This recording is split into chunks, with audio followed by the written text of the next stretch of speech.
Tengo expectativas, hermanos, con lo que les voy a compartir esta noche.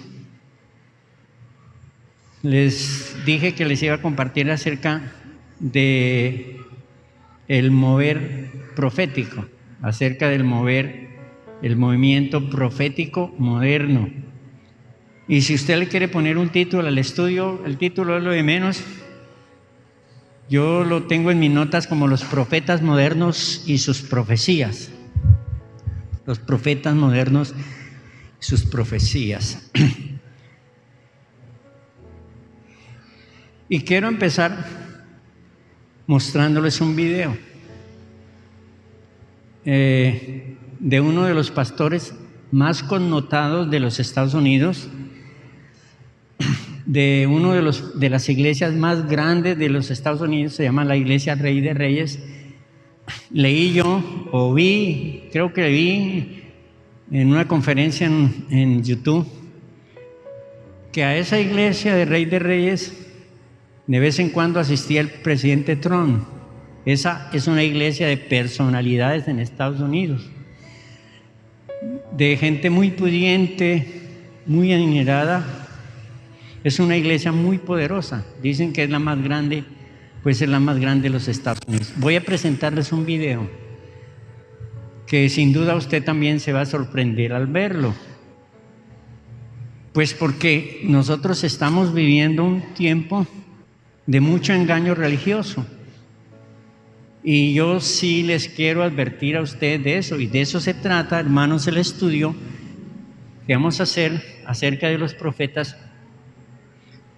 para que tengamos una posición aquí en la iglesia, una posición nuestra en cuanto al movimiento profético.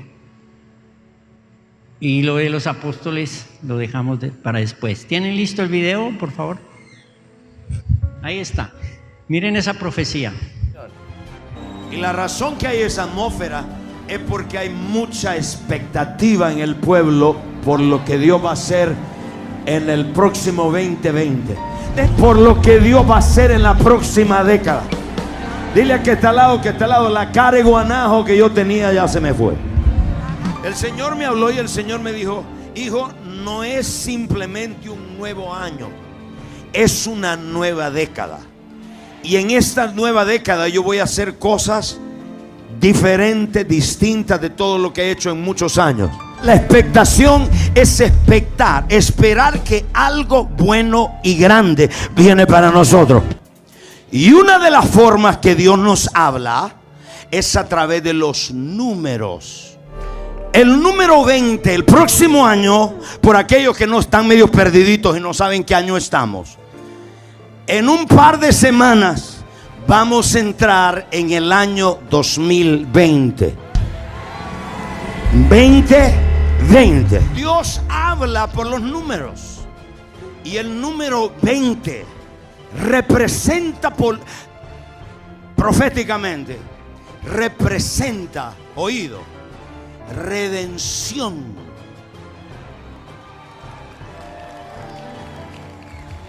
¿Qué significa redención y redimir? Comprar o adquirir de regreso algo que se lo habían robado. 2020 es el año donde Dios va a restituir lo que te robó la langosta, lo que te robó el vecino. Es el año de la redención. All right. Ahora viene lo mejor. Cada vez que Dios redime, restaura o restituye algo, siempre lo hace doble. Hay algunos de ustedes que no quieren el doble. Si tú no lo quieres, démelo por favor. Doble. 2020, su expectativa debe ser esta: 2020 es el año donde Dios me va a restituir lo que el diablo me robó, lo que perdí en el trabajo, la casa que perdí. Pero no solo eso, me lo va a dar doble. ¿Sí? ¿Cuántos creen la palabra profética? Cristo dijo: Cree a Dios y estaré seguro. Cree a mis profetas y seré prosperado. Lo que el diablo te robó, Dios te lo va a sustituir, te lo va a restaurar doble, doble, doble, doble, doble. Gloria a Dios. Qué esperanza tenemos si pastores tan connotados como él dan profecías tan falsas como esa. ¿Vieron ustedes una profecía de prosperidad para el 2020? Eso fue en el 31 de diciembre del 19. La profecía decía que Dios le iba a dar doble, hermanos, y resultó ser el daño de la pandemia, donde más bien hemos perdido el doble, ¿no? Porque la pandemia nos ha tocado a todos, ¿cierto? Pero pues profecías así son comunes y corrientes. Y a esa iglesia va mucha gente porque se profetiza así, y a la gente le gusta mucho que le profeticen esas cosas. Ese señor tiene hartas profecías falsas, yo le he hecho el seguimiento, tiene hartas, como Benny Hinn y como otros connotados predicadores tienen profecías falsas. Este año, terminando el año, hay pastores que profetizan lo que será el año que viene.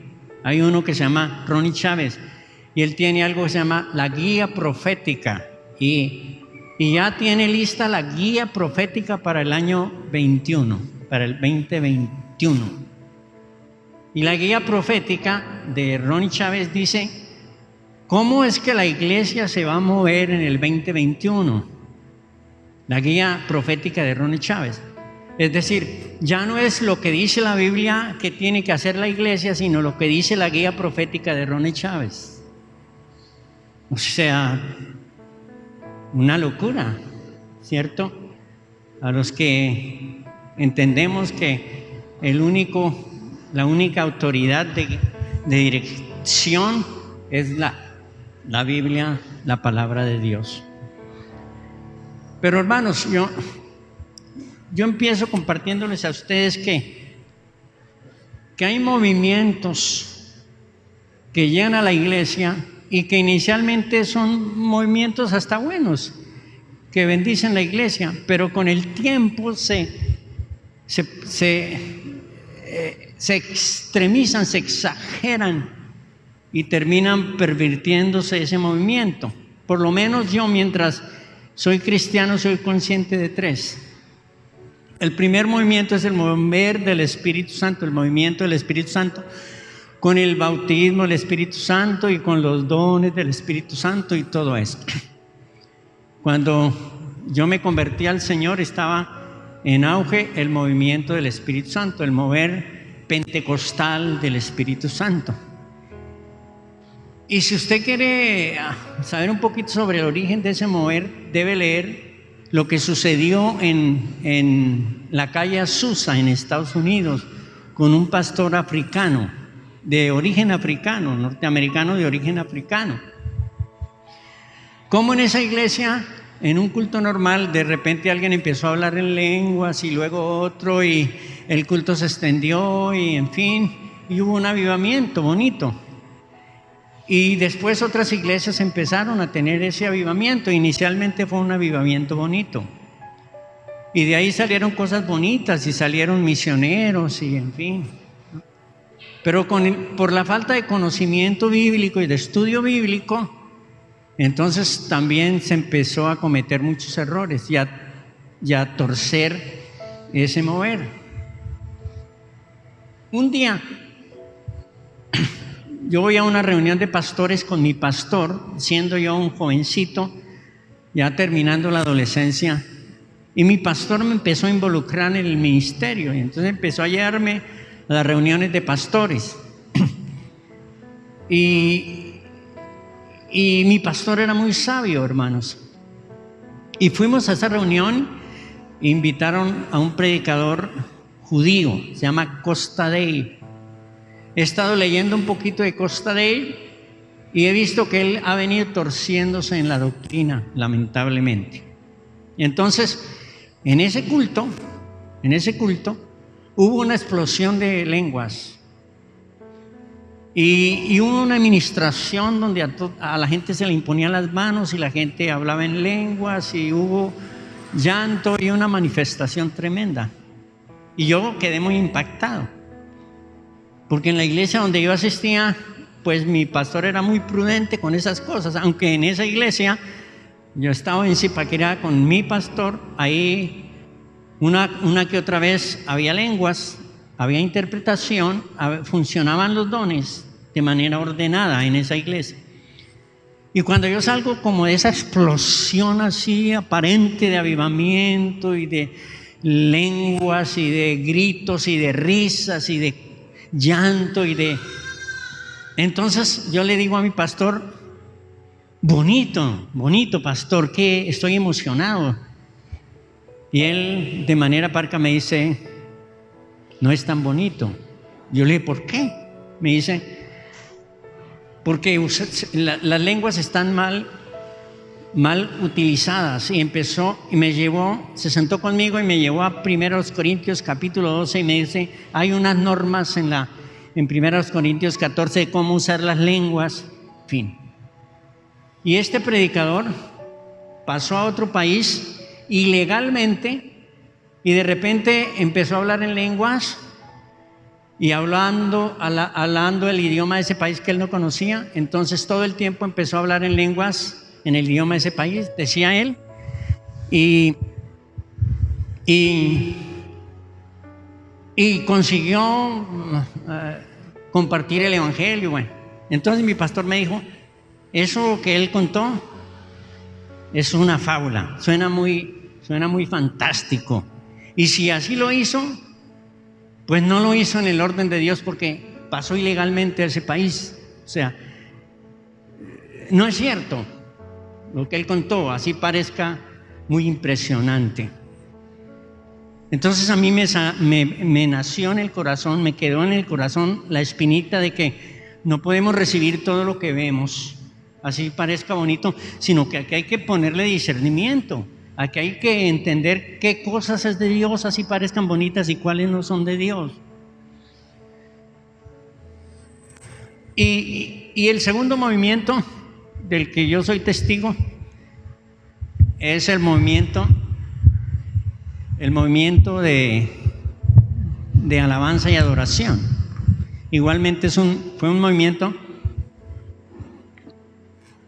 ¿Qué es un movimiento?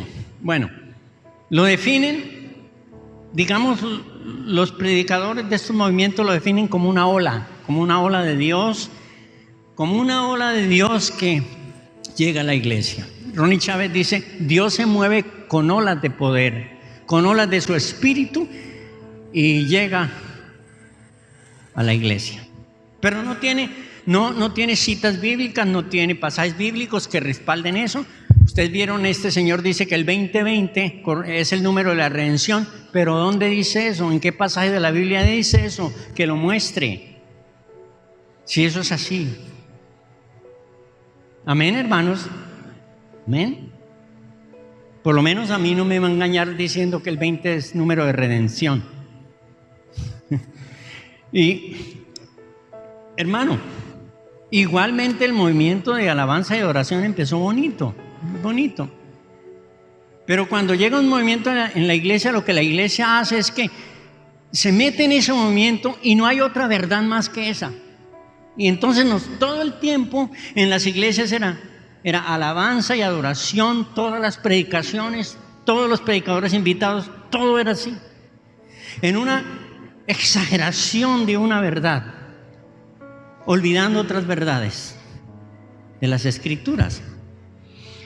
Y yo empecé a estudiar el material que tenía uno de los mayores promotores del movimiento de la alabanza de los Estados Unidos, material, porque nosotros asistimos a los seminarios, tuvimos los libros de los seminarios, y empecé a estudiar los versículos con el paso del tiempo, cuando ya tenía un poco más de madurez, y empecé a ver que los versículos estaban mal interpretados, que estaban sacados de su contexto, que estaban mal aplicados. Empecé a ver las equivocaciones en esa enseñanza, sin querer decir que sea falsa. Amén. Pero lo que quiero mostrar es que esos movimientos se abrazan, la iglesia los abraza sin ningún discernimiento, sin hacerle un previo estudio a si eso es de Dios o no, si, qué contenido bíblico tiene eso. Y uno de los pasajes que yo estudié que me pareció sorprendente está en Hechos capítulo 15, versículo 16. Vaya por un momentico a Hechos, que seguramente voy a hacer una introducción un poco larga, pero Hechos 15, 16. Dice, ¿están ahí? Después de esto volveré a reedificar el tabernáculo de David que está caído. Y entonces el tabernáculo de David, uno piensa, en el tabernáculo de David se hacía mucha alabanza y adoración, que está caído. Y restauraré sus ruinas y volveré a levantar, para que el resto de los hombres busquen a Dios y todos los gentiles sobre los cuales es invocado mi nombre, dice el Señor.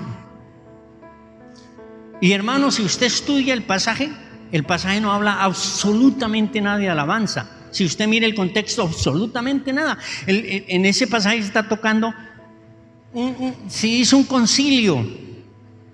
Y el tema que se trata es que como los gentiles empezaron a convertir al Señor, y en esta iglesia hay judíos, y los judíos empiezan a imponer a los gentiles la ley, entonces el concilio tenía que ver con qué cosas tenían que guardar los gentiles.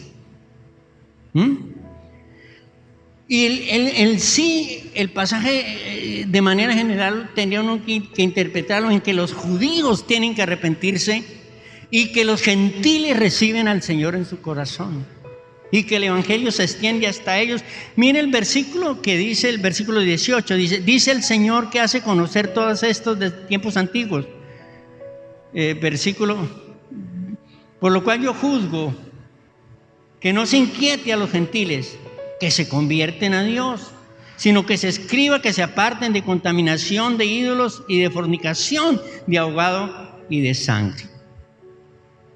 ¿Lo ven, hermanos? No tiene nada que ver. ¿Cómo aplicamos un pasaje fuera de su contexto para enseñar una doctrina? Amén, hermanos. Y si usted lo ve a primera vista sin hacerle un escrutinio profundo, pues usted dice, sí, eso se trata. Las falsas doctrinas nacen apoyadas por versículos y pasajes que están mal interpretados fuera de su contexto. Hermanos amados. Y tercer movimiento es el movimiento apostólico y profético. Sin querer decir que no haya apóstoles y que no haya profecía o que no haya ministerio profético vigente. Eso lo vamos a estudiar en el Nuevo Testamento. Lo que pasa es que el ministerio profético y la profecía en el Nuevo Testamento es muy diferente al Antiguo Testamento. Y se sobredimensiona y se le da una importancia desmedida que no la tiene. Jamás, hermanos. Y como todos es un movimiento donde se profetiza y se profetiza y se profetiza como este señor, porque es un movimiento, es una moda que esas modas llegan a la iglesia, entonces la iglesia entra en esas modas. Usted ve una época de las modas donde el pantalón era de bota ancha. Yo tuve una moda donde alcancé esa moda donde el pantalón era de bota ancha, y los hombres, los jóvenes de esa época, usábamos zapatos de tacón. ¿Se acuerdan? Los más antiguos, zapatos de tacón. La plataforma adelante, la plataforma atrás, alto, así uno. Entonces el pantalón cubría los zapatos por lo anchos, los zapatos tenían una bola aquí adelante. Eso era el boom, todos con esa moda, hermanos amados. Y con el tiempo no faltó que un cantante famoso apareciera con un pantalón de bota angosta, y entonces ya todos se pusieron pantalón de bota angosta, o un diseñador o una persona famosa. Y luego apareció otro que la hizo más angosta, y otro más angosta, y otro más angosta.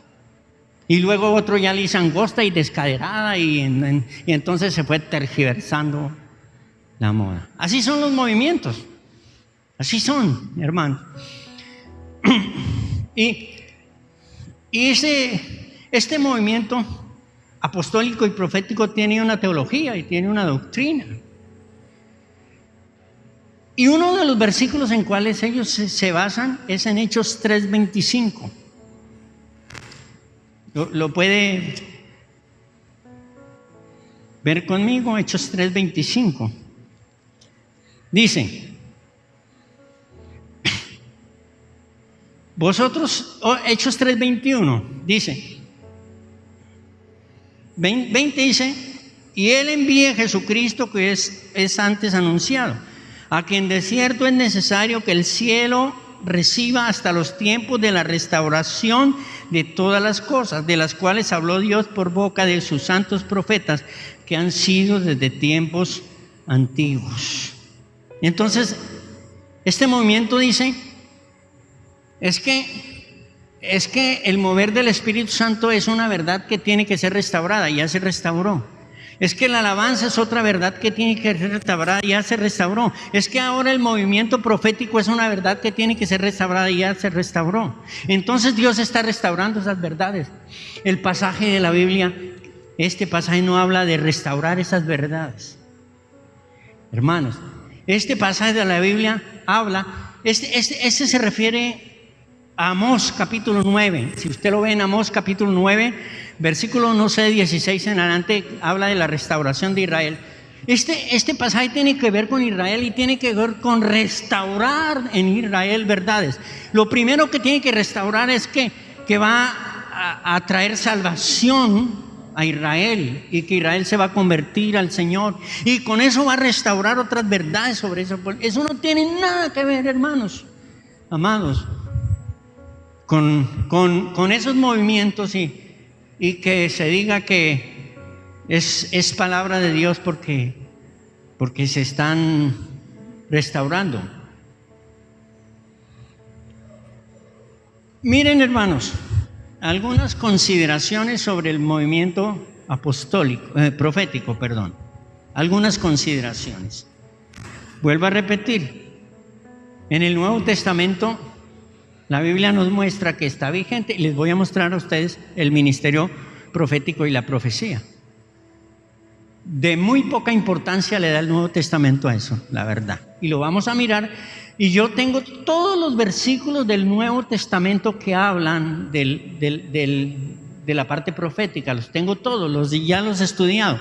Y yo no llevo estudiando este tema una semana, ni 6 meses, ni un año.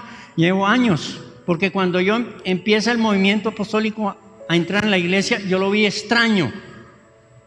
Yo lo vi raro, a mí no me pareció. Y entonces yo empecé a leer y a estudiar y a meditar y a orar y a pedirle al Señor y a decirle, Dios, no quiero ser engañado. No. Empecé y ahora estoy seguro, estoy convencido, moriría por esta verdad, hermanos amados, de que lo que yo les estoy enseñando es así. Además, usted lo puede comprobar.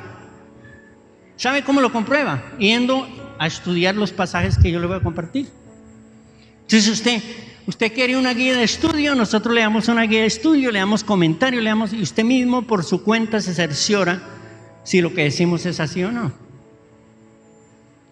Edward está con la fiebre de estudiar la Biblia. Entonces nosotros le dimos unos comentarios que él los estudie, y empezó a estudiar. Y yo predico acá y luego él se baja y me dice, eso que usted dijo, es eso mismo que dicen tales y que dicen tales, porque él estudió la misma fuente. Hermano, si estudiamos la Biblia no nos perderíamos, todos nos encontraríamos en un mismo punto. Miren estas consideraciones, hermanos, acerca del ministerio profético. La primera consideración. Estas consideraciones le van a mostrar a usted que ese ministerio se sobredimensiona, se le da un estatus que no tiene, hermanos amados, se sobrevalúa, se lleva a extremos de de profeticia aquí, profeticia allá, y declare palabra y confiese cosas que eso es lo que no es bíblico. Hermano, en primer lugar, los profetas de hoy consideran que sus revelaciones son del mismo valor de la inspiración de la Biblia. La Biblia es inspirada por Dios y ella misma lo dice, ¿cierto? La pregunta es esta: ¿la profecía de un profeta hoy tiene la misma inspiración que la Biblia? ¿Tiene la misma inspiración que tuvo Isaías cuando profetizó? No, claro que no. Ni más faltaba. Hermano amado, no puede tener el carácter inspiracional. ¿Por qué? Porque la Biblia ya está completa, la inspiración está completa. Ya no se necesita un carácter de inspiración al punto del estatus de la Biblia. Hermanos amados, el canon está listo. Entonces, si los profetas de hoy piensan que sus profecías están al tenor de las profecías inspiradas en la Biblia, entonces tendríamos que poner esas profecías aquí en Apocalipsis, porque tendríamos que armar otros libros con todas esas profecías de esos profetas. Claro. Y de hecho yo me encontré una Biblia en cierta ocasión que después de Apocalipsis tenía unas cantidad de profecías.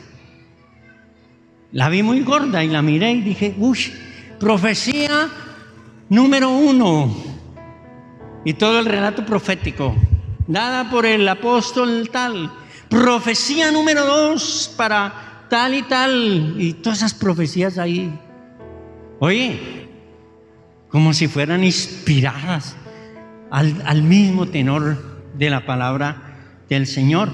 Hermanos, es tan así que el ministerio profético llama a las profecías palabras frescas, como si la Biblia fuera palabra vieja, palabra pasada de moda. Y sus profecías de hoy entonces sí son palabras frescas. Ignorantes esos profetas y groseros al decir eso con la palabra de Dios. Hermanos amados, número 2,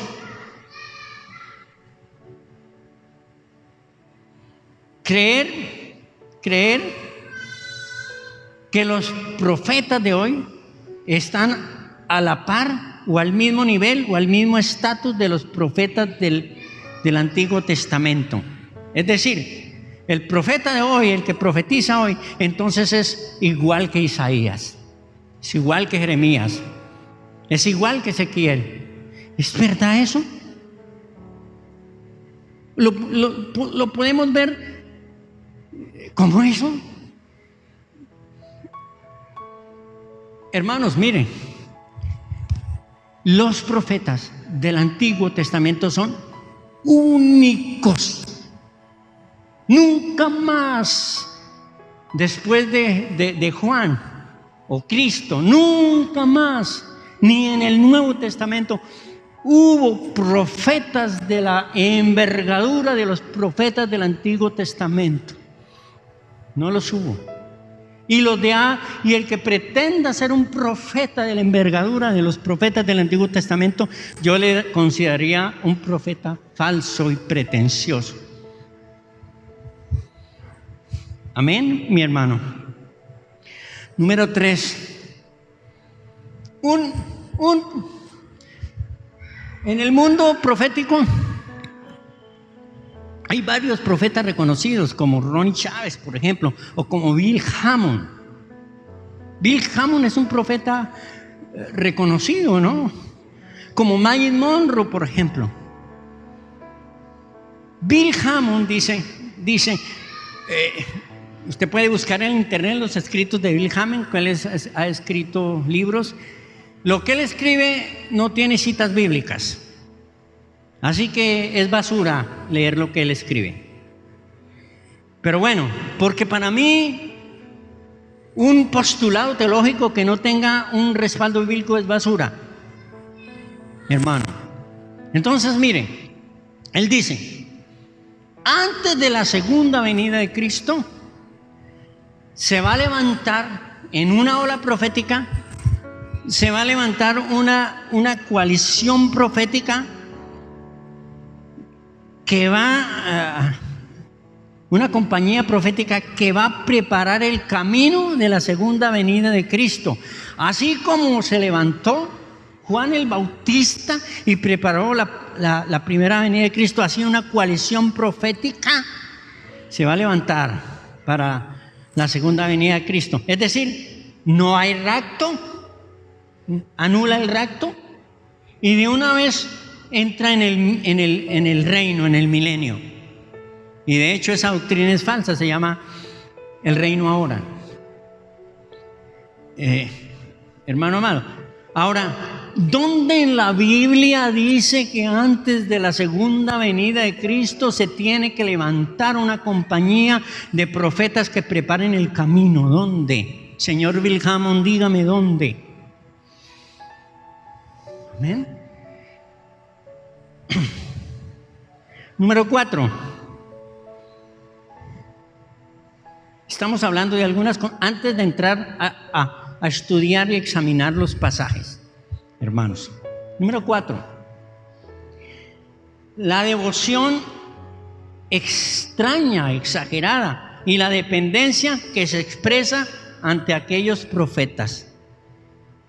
Mire, no sé por qué la gente mira a los profetas con una mirada idolátrica. Yo voy a una iglesia donde el pastor de esa iglesia es el profeta y le dicen profeta. Yo le digo pastor o le digo hermano. Entonces él es profeta. Y entonces el profeta se mete a un cuarto a orar. Y cuando la gente sabe que él está en el cuarto a orar, hay una antesala al cuarto. Entonces la gente se sienta a esperar en la antesala que el profeta salga. Cuando el profeta salga, se paran corriendo y le dicen al profeta: profeta, ¿qué le dijo el Señor de mí? ¿Qué le dijo de mí? Y cuando yo vi eso, hermanos, no sé, me dio temblor. Hermano, y él, ¿cómo permite eso, hermano amado? Que eso sucede. Es decir, él es el vidente, claro. El profeta es el vidente como Samuel. ¿Ustedes se acuerdan cuando a Saúl se le perdieron las asnas? Y los que iban con él, le dijo a los que iban con él, a los siervos, que vamos, que ahí está el vidente, está Samuel, no nos dice dónde están las asnas, vamos allí. Hermano, ese asunto vidente, profético, no se puede aplicar ahora, ni siquiera en el Nuevo Testamento. Hoy no hay esos videntes de esa clase de que, oye, ¿qué me va a decir usted a mí? ¿Qué tengo que hacer? Oriénteme, hermano. ¿Qué es eso? Entonces, ¿para qué es la Biblia? Entonces, ¿para qué el Espíritu Santo? Entonces, ¿para qué la oración? ¿No le parece?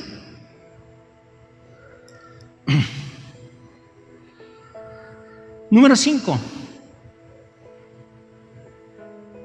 Los que siguen los movimientos proféticos dejan de oír la voz de Dios en la Biblia, en la oración, por el Espíritu Santo, y para oír a los profetas. Entonces, en las iglesias donde se da mucha profecía y se le dice, usted esto, para usted esto, Dios me muestra esto, Dios me dice esto, va mucha gente porque a la gente le gusta que le digan eso. Y hermano querido, la persona ya no busca la voz del Señor en la Biblia, porque Él dice, voy a la iglesia, que me den una palabra. Prendo la radio para oír una palabra. Deja de meterse a orar y Señor, muéstrame tu voluntad. ¿Cuál es tu voluntad, Señor? Una semana, un mes, 6 meses, un año, Señor, busco tu voluntad, busco que me hables, busco. Dejan de hacer eso porque Cuando tienen un negocio y dicen, voy a ir a la iglesia que me diga el profeta qué tengo que hacer. Mire lo grave, hermanos. Yo estoy en un congreso apostólico y profético. Fui a ese congreso. Y en ese congreso el predicador es el hijo de Ronnie Chávez. ¿Ve? Y empieza hasta ahora el movimiento profético y las misiones empiezan a hacer los encuentros apostólicos y proféticos, y todos los congresos son apostólicos y proféticos, y todo lo que se habla y todo lo que se dice, a tal punto que un día yo protesté y digo, hombre, ¿por qué no enseñamos otras verdades a la gente? Estamos aburridos solo de eso. Y entonces estamos en ese congreso apostólico y profético. Terminando ya, el hijo de Ronnie Chávez dice, les vamos a profetizar a todos los que están aquí en este salón, por la tarde les vamos a profetizar. Y si tiene familia en la casa y eso, tráiganlos porque por la tarde les vamos a profetizar. Dígame usted, báileme ese trompo en una uña, perdónme la expresión. Y yo estaba hacia la expectativa. Y repito, estaba empezando el movimiento en la iglesia, en las iglesias, en las misiones. Y yo, cuando empieza un movimiento, pues uno lo ve como extraño, pero no discierne ciertas cosas hasta que empieza a estudiarlo y ¿no es cierto?, a discernirlo. Entonces dice él, a todos les vamos a profetizar. ¿Cuántos pastores hay aquí? Llegó el culto de la tarde. Y claro, ese salón estaba lleno, hermanos. Dígame, lleno. Vamos a ir. El esposo le dijo a la esposa, vamos a ir porque nos van a dar profecía por la tarde. Y le dijo al hijo, y le dijo al tío, nos van a dar profecía, vamos. Oye, hermanos, llenamos el salón para el próximo domingo que viene y yo les doy profecía. Usted me trae la gente y yo les doy. ¿Qué les parece? Y bueno, perdónenme el sarcasmo, hermano. Y llegó el momento de profetizar. Y dijo, ¿cuántos pastores hay aquí? Había 15 conmigo, 15 pastores. Y levantamos la mano. Dice, los 15 pastores van a profetizar porque hay que profetizarle a cada persona. Dice él. Y le vamos a profetizar. Como son 15 pastores, los pastores pasan aquí. Pasamos. Yo también pasé. Y dice, como son 15 pastores, vamos a pasar de a 15 grupos de a 15 personas y cada pastor le va a decir en el oído la profecía. Dígame eso. Y cuando yo veo eso así, yo digo, uy, esto no es de Dios, esto no es. Y me fui, me salí. El hombre se quedó mirando y dijo, no quedan sino 14. Bueno, y sin embargo yo me devolví ya con la espina en el corazón y le dije, oye, hermano, pastor, si yo le profetizo a la gente, ¿qué le digo? Dígame, ¿qué le digo? ¿Sabe qué me dijo él? Dígale lo que se le ocurra, porque lo que se le ocurra, eso es palabra de Dios y eso se cumple. Cuando él me dice eso, hermanos, me provocó darle una trompada. Si así se profetiza, si uno le profetiza a la gente diciéndole lo que a uno se le ocurre, hermano, qué engaño es entonces eso. ¿No le parece, hermano? Y entonces yo pensé, cuando él me dice, dígale lo que se le ocurra, y yo pensé dentro de mí un pensamiento malévolo. Yo pensé, al primero me toca profetizarle como así 40, toca inventarme 40 cosas que le diga. ¿De dónde me las invento? Bueno, y pensé yo, al primero, ¿qué le diría? Bueno, le puedo decir que le va a dar un cáncer y en 3 meses se va a morir. Uy, no, esa profecía no, esa es mala, ¿no? Le voy a decir que se gana el baloto y que va a tener empresas, no sé. ¿Qué le digo? ¿Ah, hermano? Terrible. Número 6.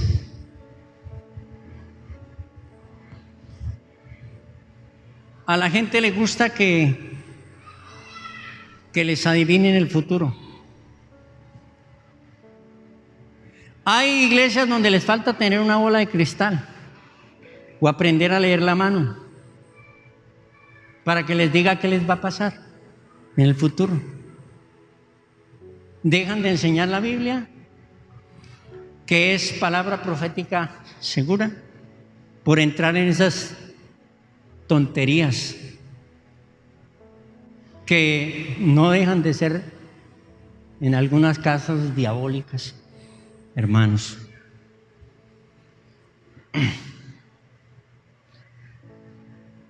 Me dice algunos los hermanos que después de la pandemia no volvió aquí a la iglesia, se va para otra iglesia aquí en Mariquita, y conociendo por qué no volvió y se fue a otra iglesia, dicen, porque allá uno va y allá le profetizan en el oído.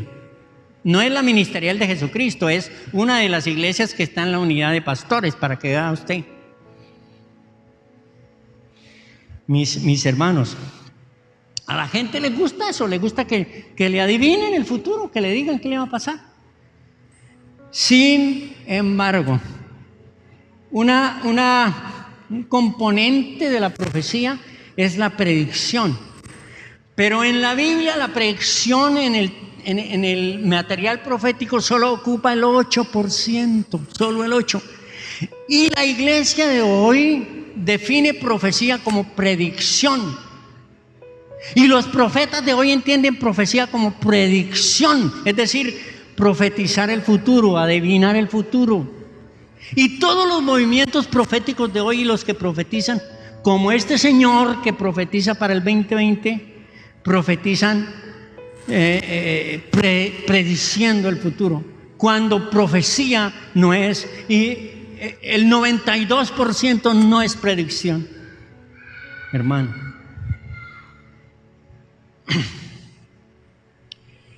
Número 7, la séptima consideración.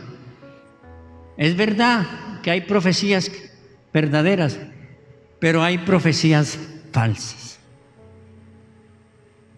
Y profeta que se respete de este tiempo tiene profecías verdaderas y tiene muchas falsas.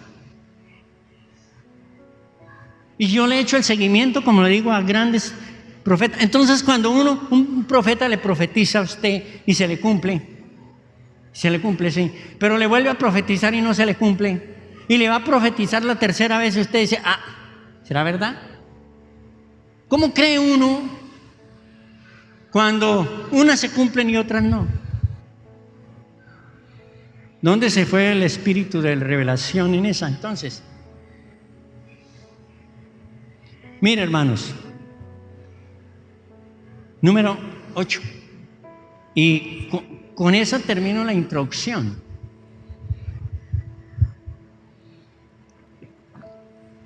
Menos mal que el toque de queda empieza a las 10 de la noche. ¿Se quedan hasta las 10? No, hasta las 9:30.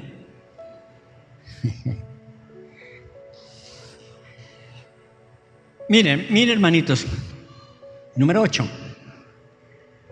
Los profetas y también los apóstoles son ministerios elitistas. ¿Qué quiere decir eso? Son ministerios que se creen superiores a los otros ministerios, mayores. Entonces, nadie quiere ser pastor. Me voy a nombrar profeta. Además, quieren que se les diga profetas.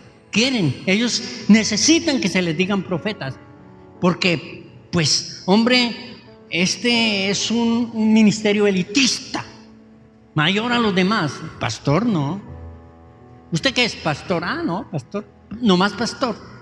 Yo soy profeta, soy apóstol. Y si las misiones no los nombran, pues ellos se nombran. Amén. Sí, tienen 4 hermanos y son profetas. Y son apóstoles. Son ministerios elitistas, hermanos, que desprecian otros ministerios. y que ofrecen incluso coberturas y redes apostólicas a otros ministerios. Este señor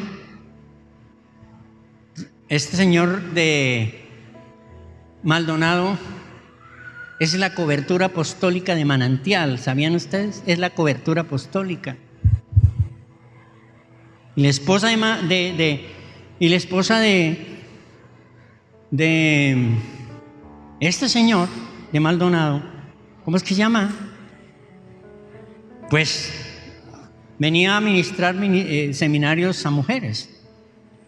¿Por qué? Porque se ofrecen coberturas apostólicas, hermanos. No sé si ahora sea la cobertura, no sé. Pero yo mismo lo oí, yo mismo lo oí por boca de él mismo, yo lo oí. Y lo oí, no se me olvidó, porque yo pensé, como un connotado pastor tan importante como Cañas, un hombre de Dios como él, porque hay que decir que es un hombre de Dios y no voy a decir nada malo, se una con un hombre así y permita que él sea su cobertura. Increíble, hermanos, increíble. Hermanos amados, miren, estos son ministerios elitistas porque ellos se creen los abanderados de la unción. Yo soy el ungido de Jehová. ¿Han visto? Yo soy el ungido. Traemos a predicar hoy un hombre muy ungido. Oye, hermanos, ¿sabe qué enseña la Biblia de la unción? Que no hay hombres super ungidos, que todos los hermanos, que todos los que profesan el evangelio son ungidos. Oye, pastor no es solamente ungido. Mire, esta niña es ungida. Mire, ¿dónde está eso en la Biblia? En Primera de Juan, capítulo 2. Dice: y vosotros tenéis la unción del Santo y no necesitáis que nadie os enseñe nada. Todos somos ungidos, no hay super ungidos. Esa es otra enseñanza falsa, que se cree que ciertos ministerios son los ungidos, son los depositarios y ungidos, abanderados de la unción. No, porque incluso esos ministerios elitistas intimidan a la gente, porque cuando ven que el ministro está haciendo cosas irregulares, entonces algunos les critica, y entonces el ministro saca un pasaje de la Biblia y dice: la Biblia dice, no toquéis a mis ungidos ni hagáis mal a mis profetas. Ustedes no pueden tocarme a mí porque tocan este manto. ¿Han visto? Y se intimida a la gente usando un pasaje fuera de su contexto completamente. Son ministerios elitistas porque creen, hermanos amados, ese Salmo 105, versículo 5. Y mire, hermanos, esos ministerios elitistas creen que tienen el poder hasta de maldecir a otros. Cuando Maldonado empieza a torcer la doctrina, empieza a torcerse, algunos pastores de doctrina orientada empezaron a corregirlo y a hablar de él y a hablar de esas doctrinas falsas.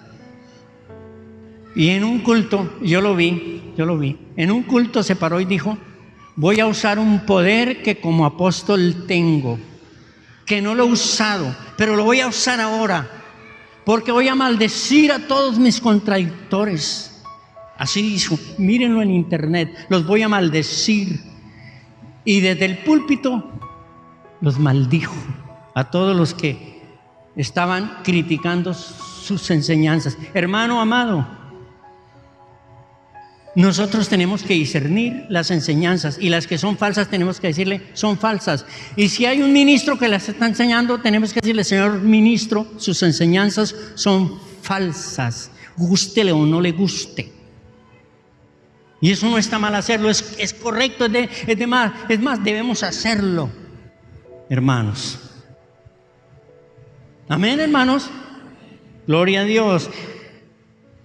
Dejemos ahí, y el domingo que viene entramos a estudiar algunos versículos acerca de ese tema. Vengan el domingo, hermanos, que les voy a dar profecía. Sí, les voy a dar profecía bíblica. ¿O no es esto?